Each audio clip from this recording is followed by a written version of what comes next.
School 2021. Drama ini akan menceritakan tentang kehidupan cinta di masa SMA yang begitu terasa sangat nyata dan akan membuat kita melamun kembali ke masa-masa terindah dalam hidup, yaitu masa SMA dulu. School 2021 menceritakan tentang seorang murid laki-laki yang bernama Kijon. Kijon memiliki sifat periang, hangat, humoris, dan mampu mencairkan suasana di kelas. Kijon memiliki perasaan kepada seorang siswa wanita yang sangat cantik dan menjadi wanita populer di sekolah. Wanita tersebut menjabat sebagai bendahara kelas. Namun, bukan dirinya saja yang mencintai wanita tersebut. Kijon harus berusaha dan berlomba-lomba agar mendapatkan hati wanita tersebut. Namun sayang, usahanya tidaklah mudah. Ketika sahabatnya sendiri juga mencintai wanita tersebut, dirinya harus berada di dua persimpangan yang berbeda. Dia harus memilih antara cinta atau sahabat. Penasaran dengan alur ceritanya? Inilah School 2021. Di awal film, kita akan melihatkan seorang murid perempuan SMA 2G yang bernama Jiwon. Dia sedang melakukan protes atas pemecatan seorang guru yang bernama Kim. Saat itu, teman sekelasnya yang bernama Kijon sempat menghampirinya dan memperingatkannya kalau saat itu akan turun hujan. Akan tetapi, Jinwon memintanya untuk tidak mencampuri urusannya. Diceritakan Jinwon dan Kijon adalah teman dari masih SD dulu, dan sampai sekarang mereka selalu satu sekolah dan satu kelas juga. Mereka berdua kadang akur, kadang juga sering bertengkar. Kemudian saat kelas olahraga berlangsung, Kijon ingin mengambil perhatian dari teman sekelasnya yang bernama Seyong. Namun saat Kijon mempunyai kesempatan, tiba-tiba beberapa siswa taekwondo lewat dan membuatnya kehilangan kesempatan.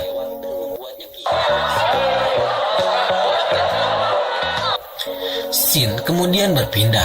Kita akan diperlihatkan seorang murid baru yang bernama Yeonju. Yeonju adalah seorang murid pindahan dan berniat akan masuk ke sekolah yang sama dengan Jiwon dan Kijon. Di hari itu, Yeonju akan masuk ke sekolah untuk pertama kalinya. Namun, dirinya belum memiliki seragam dan masuk sekolah hanya menggunakan kemeja biasa.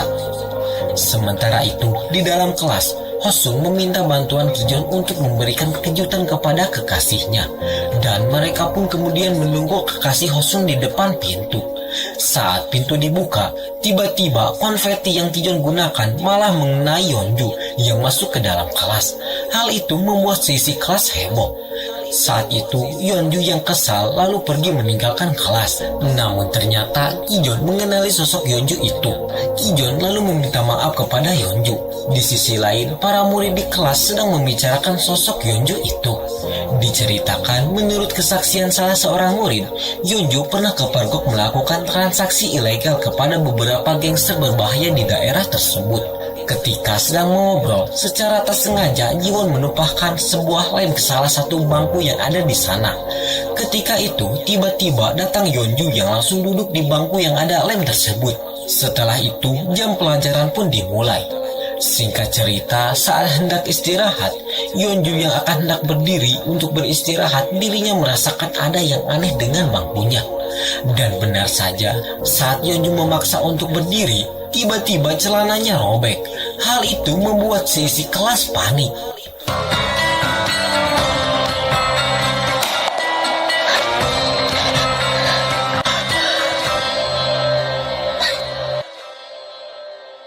Singkat cerita, setelah pulang sekolah, Kijon ternyata bekerja di sebuah restoran burger. Di restoran tersebut, ternyata Jiwon juga bekerja di sana, dan mereka berdua pun bekerja bersama. Setelah pulang bekerja, di rumahnya Jinwon dimarahi oleh ibunya yang tak suka kalau Jinwon bekerja paruh waktu di restoran burger. Jinwon yang kesal dengan sikap ibunya tersebut lalu melampiaskan kekesalannya kepada mesin permainan. Namun di sana dirinya langsung mendapatkan teguran dari seseorang di belakangnya. Ternyata orang itu adalah Yunjo. Yunjo membuka mesin tersebut lalu nampak mengisi kembali boneka ke dalamnya. Sebelum Yunjo pergi, Yunjo meminta Jinwon untuk tidak menendang mesinnya lagi. Setelah itu dia pun pergi. Setelah Yunjo pergi, Jiwon menemukan sebuah boneka teddy bear yang sepertinya sengaja Yunjo tinggalkan untuknya.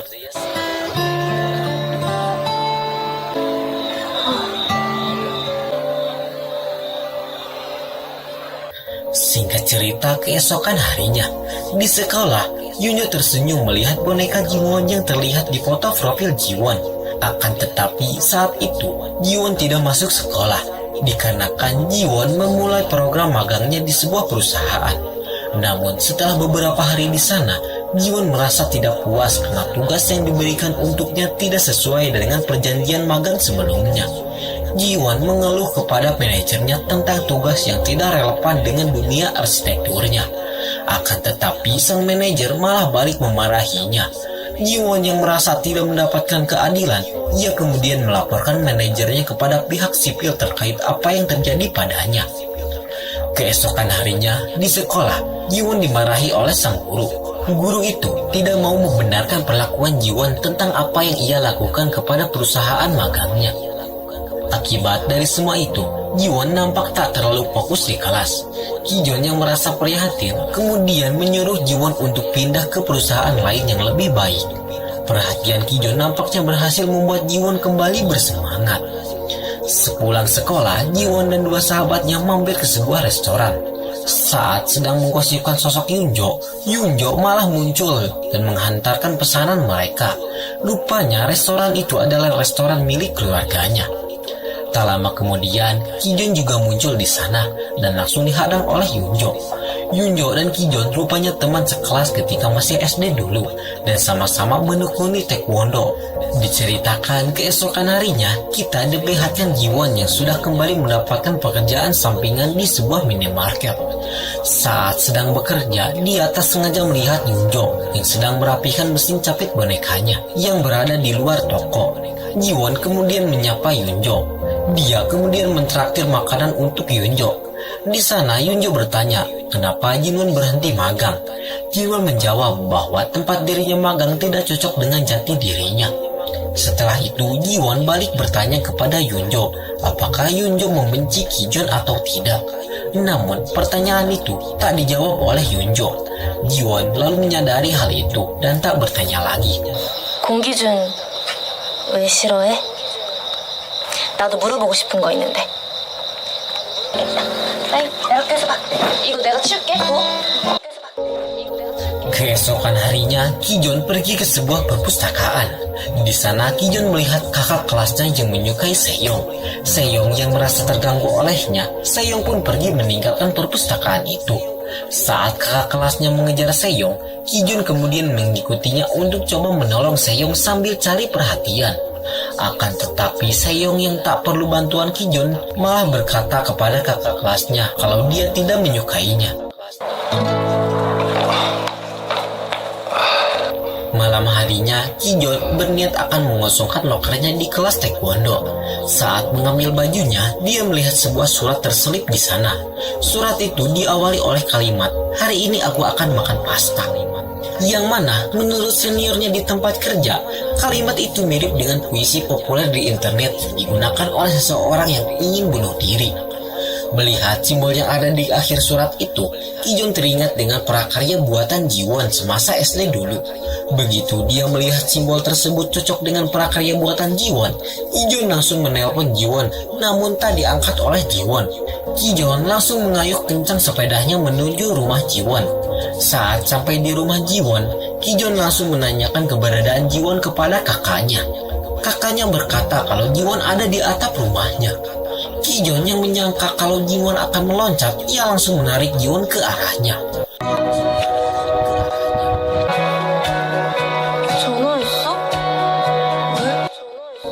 Rupanya yang mengirimkan surat tersebut bukanlah Jiwon. Kijon yang panik, ia segera menghapus semua pesan-pesan yang sebelumnya dikirimkan kepada Jiwon selama di perjalanan tadi. Dalam pesan itu tertulis jika Jiwon adalah orang yang berharga untuknya. Di sana, Jiwon berkata jika simbol tersebut merupakan simbol populer semasa mereka di sekolah SD dulu. Lalu, Jiwon mengajak Kijon untuk menemui teman SD mereka untuk menanyakannya satu persatu.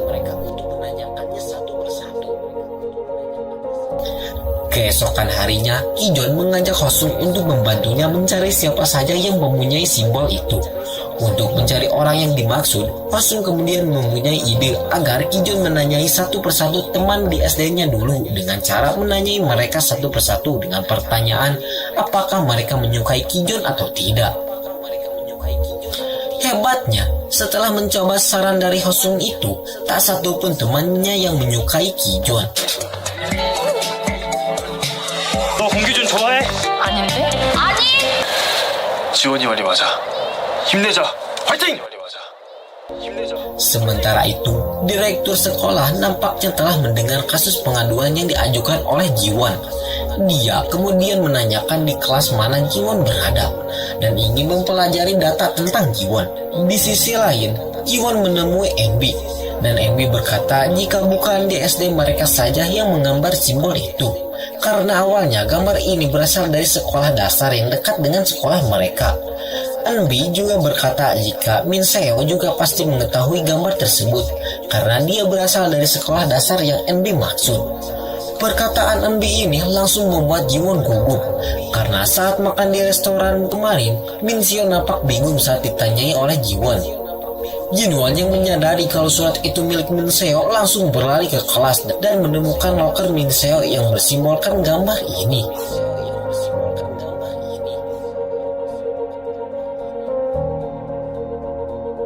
Di sisi lain, Seyong nampak membuka pintu atap dan mencari tempat tenang untuk belajar. Tak lama kemudian, pintu atap tersebut terbuka lagi, dan ternyata itu adalah Yeonju. Di sana, Yeonju melemparkan sebuah pot ke arah mobil ibu direktur, yang membuat mobil itu hancur. Setelah itu, Yeonju lalu pergi begitu saja. Di sisi lain, Jinwon mengatakan kepada Kijon bahwa pengirim surat tersebut adalah Min Seo, teman saat Jinwon magang di perusahaan yang dilaporkan tempo hari dulu. Saat dia mencoba menelpon tempat magangnya, pihak perusahaan berkata kalau Min Seo tidak masuk magang di hari itu. Setelah mengetahui kalau pemilik surat itu Min Seo, saat pulang sekolah mereka pergi ke rumah Min Seo. Namun di sana tidak ada siapapun. Jinwon merasa bingung harus pergi kemana lagi untuk mencari Min Seo. Sementara itu, Yeonju yang rutinitasnya mengontrol mesin-mesin boneka, di perjalanan dia tak sengaja melihat Min Seo berjalan dengan tatapan kosong. Yunjo sempat berhenti, namun karena waktunya terbatas, dia memilih melanjutkan perjalanannya. Setelah mengisi mesin boneka, Yeonju teringat kembali kepada Min Seo. Dia juga sebenarnya sempat mendengar tentang surat bunuh diri yang dibicarakan oleh Jiwon dan Kijon. Yunjo kemudian menelpon Jiwon dan berkata kalau dirinya sempat melihat Min Seo di dekat laut. Sementara itu, saat itu Min Seo sepertinya berencana untuk melompat ke lautan.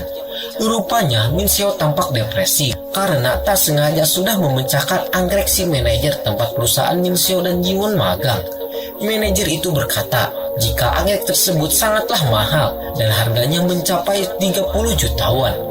Manajer itu meminta ganti rugi kepada Min Seo. Rupanya hal itulah yang membuat Min Seo begitu tertekan sampai-sampai berniat untuk bunuh diri. Sementara itu, di sisi lain, sambil menunggu Jiwon yang datang, Yeonju lebih dulu sampai ke laut yang dimaksud. Di sana, Yeonju menemukan Min Seo. Yeonju lalu menenangkan dan menemani Min Seo sambil memeluk erat Min Seo. Tak lama kemudian, Jinwo dan Kijon pun sampai di sana. Kijon mengucapkan rasa terima kasihnya kepada Yeonju karena sudah mampu menenangkan Min Seo. Keesokan harinya di sekolah, ibu direktur yang masih marah kepada orang yang sudah menghancurkan mobilnya berencana akan menghukum si pelaku. Di sana, ibu direktur menyuruh para guru yang lainnya untuk mencari si pelaku. Singkat cerita, saat di kelas, seorang guru yang bernama Song menyampaikan niat ibu direktur itu untuk membidanakan pelaku pengrusakan mobilnya. Momen itu dimanfaatkan oleh Seyong. Seyong yang mengetahui kalau pelakunya adalah Yunjo lalu mengirimkan sebuah video kepada Yunjo. Video tersebut rupanya video saat Yunjo melemparkan pot ke mobil ibu direktur. Saat jam istirahat, Seyong dan Jinyo pun bertemu. Di sana, Seyong mengancam kalau dirinya akan menyebarluaskan video itu kalau Yunjo menolak permintaan dari Seyong. Yunjo yang panik lalu menanyakan apa permintaan Seyong.